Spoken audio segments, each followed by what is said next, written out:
Hi friends, welcome back to our channel.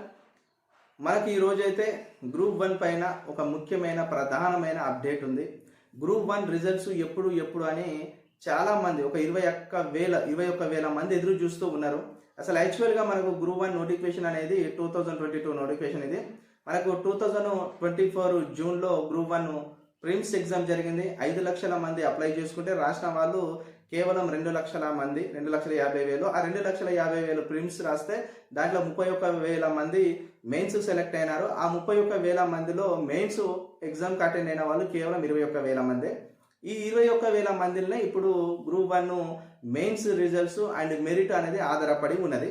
అయితే మనకు తెలంగాణ రాష్ట్రంలో చూసినట్టయితే మెయిన్గా మనకు ఎలాంటి పరిస్థితులు ఏర్పడినాయి అంటే, తెలంగాణ రాష్ట్రంలో ఒక 3 ఎమ్మెల్సీ స్థానాలకు ఇప్పుడు ఎలక్షన్స్ జరుగుతున్నాయి. ఈ ఎమ్మెల్సీ యొక్క పోలింగ్ డేట్ వచ్చేసి ఫిబ్రవరి 27వ తారీఖున. మనకు 3 ఎమ్మెల్సీ స్థానాలలో 2 టీచర్స్ ఎమ్మెల్సీలు, 1 గ్రాడ్యుయేట్ ఎమ్మెల్సీ. ఈ గ్రాడ్యుయేట్ ఎమ్మెల్సీ వచ్చేసి కరీంనగర్, మెదక్, ఆదిలాబాద్, నిజామాబాద్ ఒకటి. ఇంకోటి టీచర్ ఎమ్మెల్సీ కూడా మనకు ఖమ్మము, నల్గొండ అండ్ వరంగల్ ఈ యొక్క నియోజకవర్గం. ఇంకో టీచర్ ఎమ్మెల్సీ మళ్ళీ కరీంనగర్, మెదక్, ఆదిలాబాద్, నిజామాబాద్. ఈ 3 ఎమ్మెల్సీ ఎలక్షన్స్ కారణంగా తెలంగాణ రాష్ట్రం మొత్తంలో మనకు ఎలక్షన్ కోడ్ ఉంది.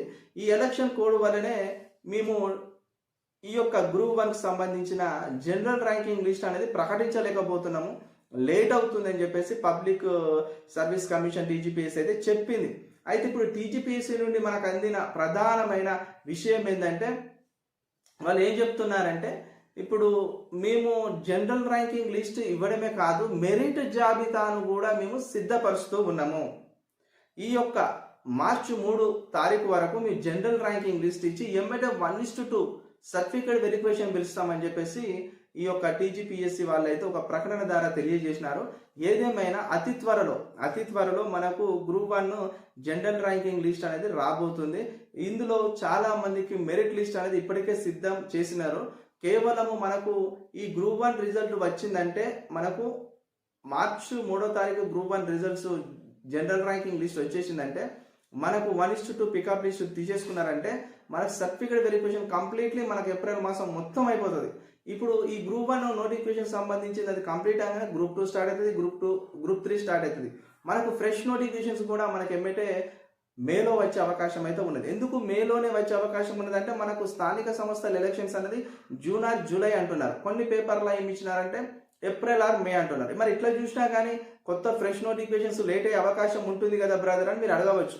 ఫ్రెష్ నోటిఫికేషన్ లేట్ అవుతున్నాయి అంటే కాంగ్రెస్ పార్టీ మెడపైన పీక పైన తానే కత్తి పెట్టుకున్నట్టు మీరు అర్థం చేసుకుని. ఎందుకంటే నిరుద్యోగులు చాలా గుర్రుమని ఉన్నారు. ఎందుకంటే ఇప్పుడు తెలంగాణ రాష్ట్రంలో మనకు రేవంత్ రెడ్డి అనే గవర్నమెంట్ ఏర్పడి ఇప్పటికి 15 నెలలు, దగ్గర ఒక 15 నెలలు అయినా ఇంతవరకు ఒక డైరెక్ట్ రిక్రూట్మెంట్ నోటిఫికేషన్ అనేది కనిపిస్తలేదు. 2 లక్షల ఉద్యోగాలు సంవత్సరంలో భర్తీ అన్నారు. మరి 2 లక్షల ఉద్యోగాలు సంవత్సరంలో భర్తీ అన్నప్పుడు ఇంతవరకు ఒక్క నోటిఫికేషన్ కూడా మనకు డైరెక్ట్ రిక్రూట్మెంట్ అనేది భారీగా ఏది రాలే.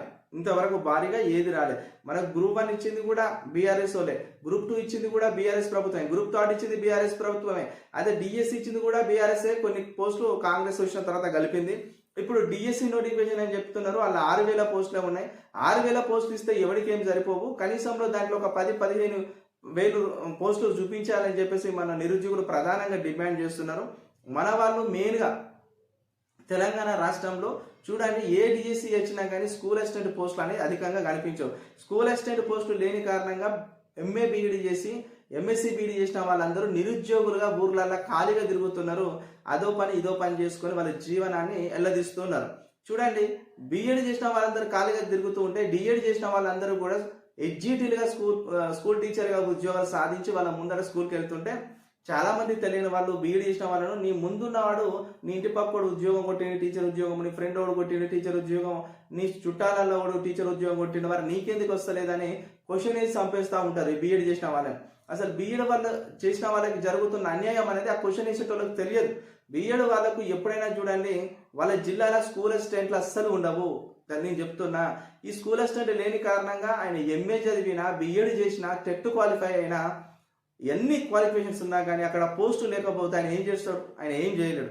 ఇలాంటి దుస్థితి ఉన్నది తెలంగాణ రాష్ట్రంలో.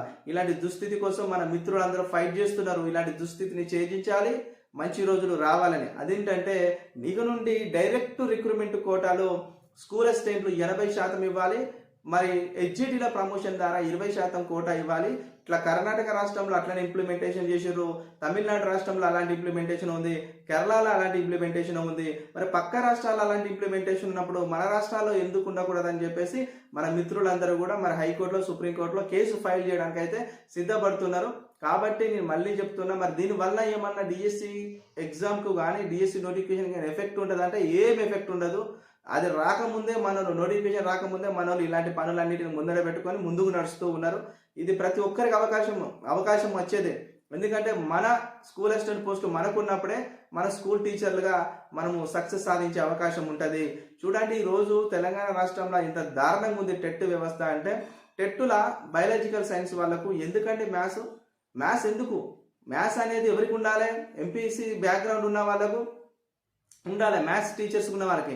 ఈ బయాలజికల్ సైన్స్ వాళ్ళకి టెట్లా మ్యాథ్స్ పెడితే మరి వాళ్ళకు టెట్ ఎట్లా క్లియర్ చేసుకోగలుగుతారు? ఇప్పుడు మనకు 10th క్లాస్ అయిపోగానే మనకు 2 దారులు ఉంటాయి. మెయిన్గా ఏముంటుంది, మ్యాథ్స్ వచ్చినోడు ఎంపీసీకి వెళ్తాడు, మ్యాథ్స్ రానోడికి 2 దారులు ఉంటాయి. అదేంటి, ఒకటి వెళ్తే మనము బైపీసీ అనే తీసుకోవాలి, లేకపోతే ఆర్ట్స్ లానే జాయిన్ కావాలి. ఈ 2 మార్గాలు ఉంటాయి. మ్యాథ్స్ రాకపోతేనే కదా ఇటు బైపీసీకి వెళ్తాము, లేకపోయి ఉంటే ఇటు ఆర్ట్స్ సైడ్ వెళ్తాము అనేది మనకు తెలుసు. మరి మ్యాథ్స్ రాదని బైపీసీ తీసుకున్నప్పుడు మళ్ళీ బైపీసీకి ఆర్ట్స్ పెడితే, సైన్స్ పెడితే, మ్యాథ్స్ పెడితే ఎట్లా పరిస్థితి ఏంది వాళ్ళది? ఇప్పుడు మ్యాథ్స్ పెడితే ఏదో మనకు బేసిక్ మ్యాథ్స్ కాదు కదా, జామెట్రీ, ట్రిగోనమిటీ, ఇది ఎక్కడికి వెళ్ళి వస్తుంది? ఇలాంటి సూత్రాలన్నిటినీ మనము మైండ్లో పెట్టుకొని లెక్కలు ఏం చేయగలుగుతారు మ్యాథ్స్ రాని వాళ్ళకు? దీని కారణంగా బయాలజికల్ సైన్స్లో చాలా మందికి టెట్ క్వాలిఫై కాక పాపం వాళ్ళ బాధ వర్ణనాతీతంగా ఉన్నది. దీన్ని ఎమ్మటే ఎన్సీఆర్టీ వాళ్ళు ఖచ్చితంగా దీన్ని పరిగణలోకి తీసుకొని ఎస్సీఆర్టీ వాళ్ళకి గైడ్ లైన్స్ ఇస్తే ఖచ్చితంగా బయాలజికల్ సైన్స్ వాళ్ళకు మ్యాథ్స్ తీసేసి దాని ప్లేస్లో ఇంకేమైనా పెట్టండి, ఏది తెలుగు లాంటి మెదడు పెట్టండి. వాళ్ళు కూడా తెలుగు ఉంటుంది కదా, వాళ్ళకి ఇంకా తెలుగు పెంచండి, ఇంగ్లీష్ పెంచండి, కానీ ఈ మ్యాథ్స్ తీసేయాలి వాళ్ళకని చెప్పేసి నేను ప్రధానంగా డిమాండ్ చేస్తున్నా. మెయిన్గా మళ్ళీ ఇంకోటి ఏంటంటే, డిఎస్సి అయితే ఖచ్చితంగా రాబోతుంది. విఆర్ఓ నోటిఫికేషన్ పైన క్లారిటీ లేదు. ఇక భూభారతి అనేది తెలంగాణ రాష్ట్రంలో ఎక్కడ ఇంప్లిమెంటేషన్ కాలేదు. ఇంప్లిమెంటేషన్ అయిన తర్వాత ఇప్పుడు నా పూర్వ విఆర్ఓలను తీసుకొచ్చి వాళ్ళను అందరినీ సర్వీస్లోకి తీసుకుంటారు, ఎగ్జామ్ పెట్టి. తీసుకున్న తర్వాత ఇంకేమైనా ఖాళీలు మిగిలితే ప్రతి విలేజ్కి ఒక విలేజ్ రెవెన్యూ ఆఫీసర్ అన్నారు. మరి ఇంకా టైం పడుతుందా ఎట్లా అనేది ప్రభుత్వానికే క్లారిటీ లేదు. కాబట్టి దీని మీద నేను కూడా చెప్పలేని పరిస్థితి ఉంది. ఏదేమైనా కానీ తెలంగాణ రాష్ట్రంలో మనకు రానున్న రోజులలో గ్రూప్ 1, గ్రూప్ 2, గ్రూప్ 3 నోటిఫికేషన్ 100% వస్తుంది. డిఎస్ వస్తుంది, పోలీస్ కానిస్టేబుల్ వస్తుంది, ఎస్ఐ వస్తుంది, బీట్ ఆఫీసర్ వస్తుంది. చాలా నోటిఫికేషన్స్ ఉన్నాయి. మీరు కేర్ఫుల్గా చదవండి. ఎక్కడ కూడా మీ ప్రిపరేషన్ని లేట్ చేసుకోకండి. ప్రిపరేషన్లో మీరు అందరికంటే ముందు ప్రిపరేషన్కి వెళ్తే అందరికంటే ముందు వరుసలో మీరు సక్సెస్ రేట్లో ఇంకా అధికంగా ముందుండే వాళ్ళు అవుతారు. టైం వెయిట్ చేసుకోకండి. ఆల్రెడీ మనకు 2025లో ఆల్రెడీ 2 నెలలు గడిచిపోతున్నాయి. ఆల్రెడీ మనము ఈ ఫిబ్రవరి మాసంలోకి మధ్యలోకి వచ్చినాము. ఇవాళ ఫిబ్రవరి 14th. ఇక మనము హాఫ్ మంత్ క్లియర్ చేసినట్టే. కాబట్టి మళ్ళీ చెప్తున్నా, గ్రూప్ 1 ఎవరైతే మెయిన్స్ అద్భుతంగా రాసినారో మీరు మార్చి 3 వరకు అయితే వెయిట్ చేయండి. మార్చి 3న జనరల్ ర్యాంకింగ్ లిస్ట్ రాబోతుంది అని చెప్పేసి టీజీపీఎస్సీ చెప్తుంది. మెరిట్ జాబితా సిద్ధపరిచినాము అని కూడా చెబుతుంది. అంటే వాళ్ళు క్లియర్ కట్గా ఉన్నారు, వాళ్ళు రిజల్ట్స్ ఇవ్వడానికి కాస్త టైం లేట్ అవుతుంది. ఎందుకంటే పబ్లిక్ సర్వీస్ ఎగ్జామ్స్ రాసిన ప్రతి ఒక్కరికి కావాల్సింది చాలాసార్లు చెప్పిన ఓపిక, సహనం ఉండాలా. నేను ఇవాళ ఎగ్జామ్ రాసినా నాకు తెల్లారే ఉద్యోగం రావాలంటే పబ్లిక్ సర్వీస్ కమిషన్ ఎగ్జామ్ రాసిన వాళ్ళకు రాదు, 100% చెప్తున్నా. ఎందుకంటే పబ్లిక్ సర్వీస్ ఎగ్జామ్స్ అంటేనే లేట్ ప్రాసెస్ ఉంటుంది, మామూలు లేట్ ఉండదు. జరుగుతుంది, సంవత్సరాలు జరుగుతుంది. 2016 గ్రూప్ 2 రాసినోడికే 2022 వరకు జరిగింది వాళ్ళ రిక్రూట్మెంట్. ఇక అర్థం చేసుకోండి. కాబట్టి లేట్ ప్రాసెస్ ఉంటుంది, చాలా ఓపిక ఉండాలి. ఈ దీంట్లో మన టీజీపీఎస్సీ ఎగ్జామ్స్ రాసే వాళ్ళకి డిఎస్సీ అట్లా ఉండదు, డిఎస్సీ తొందర అయిపోతుంది. అదేవిధంగా పోలీసు, ఎస్ఐ ఇలాంటి అన్ని రిక్రూట్మెంట్స్ తొందర అయిపోతాయి. ఒక టీజీపీఎస్సీ వ్యవస్థ యొక్క స్టైలే సపరేట్గా ఉంటుంది. అది ఎవరికి కూడా అందనంత ఊహించినంత రీతిలో ఉంటుంది. ఏదేమైనా కానీ వీడియో నచ్చినట్టయితే లైక్ చేయండి, కామెంట్ చేయండి, సబ్స్క్రైబ్ చేయడం మాత్రం మర్చిపోండి.